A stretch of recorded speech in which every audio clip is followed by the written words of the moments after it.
Thank you, Governor. And again, Clark Mercer, the Governor's Chief of Staff. And I want to thank folks from all across the Commonwealth for calling and putting the recommendations. And there's a lot of sports out there, and every day when you think you kind of have everything figured out, someone calls with a new situation you haven't thought of. So I wanted to go through our overarching guidelines for youth sports in Phase 2. And I will start by saying it's applying common sense, incidental versus accidental contact, and shared equipment. That's really what we need to be thinking about when our kids are back out playing sports.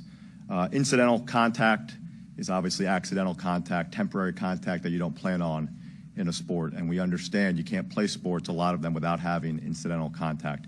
Intentional contact, there's some sports you just can't play without intentionally coming across someone else and having sustained contact. So that's kind of a guiding post for what we're going to talk about. Also, shared equipment.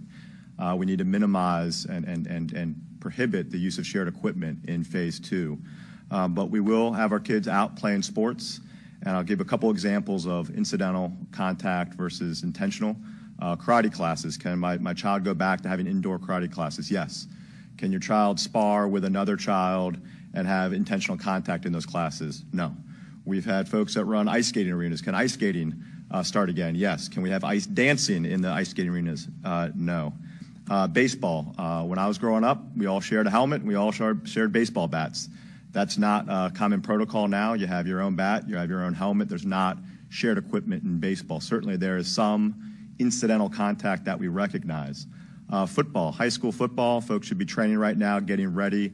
I don't know what will happen with the high school season down the road, but certainly quarterbacks can be throwing to receivers. Receivers are wearing gloves. That's kind of common sense.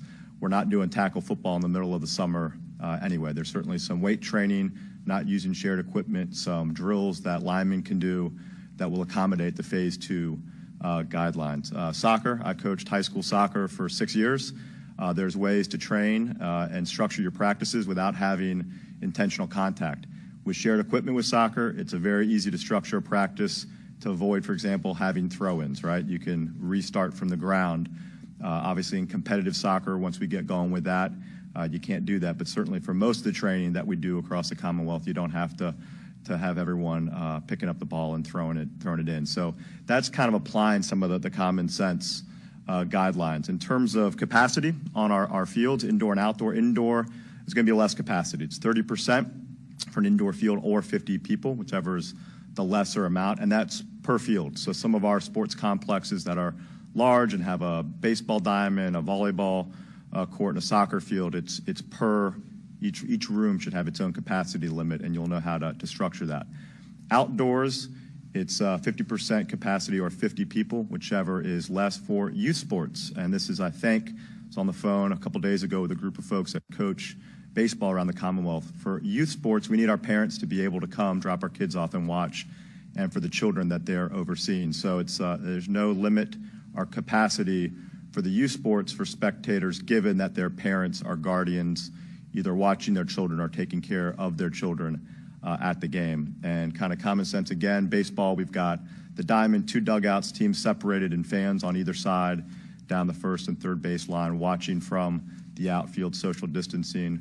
Soccer, lacrosse, those sorts of things, you have fans, typically 2 teams on either sideline, again, social distancing, leaving some space in between spectators, with a high likelihood, at least in my household, that my son or daughter comes running over for more orange slices or to take a timeout in the middle of the game and is hot and sweaty and perspiring. And obviously the 10 feet of distance that we're trying to maintain in fitness classes, our gyms, athletics, recognizes that when you are exercising, those air particles move a little bit quicker and there's more likelihood of spread. So that's the reason for 10 feet. But Phase 2, these are phases.